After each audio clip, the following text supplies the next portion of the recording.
Ayan guys, ang ginawa kong bilhin, inilagay ko dito sa aming trabaho sa shop namin. Ayan. Ang ganda.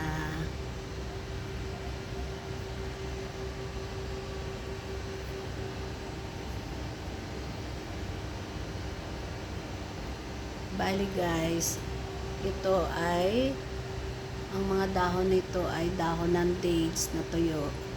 Habang nagwo-walking ako, sa umaga kumuha ako nito. Maraming nakalaglag na mga dahon ng dates kinuha ko para gawing bilhin.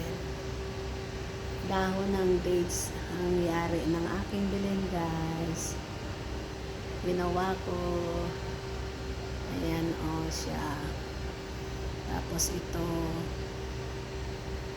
At may nakuha din akong parang dayami. Yan.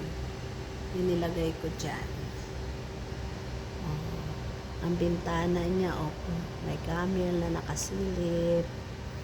Tapos yung kabayo. Ayan guys, ang ganda. Thank you at nagawa ko ang gusto kong bilhin.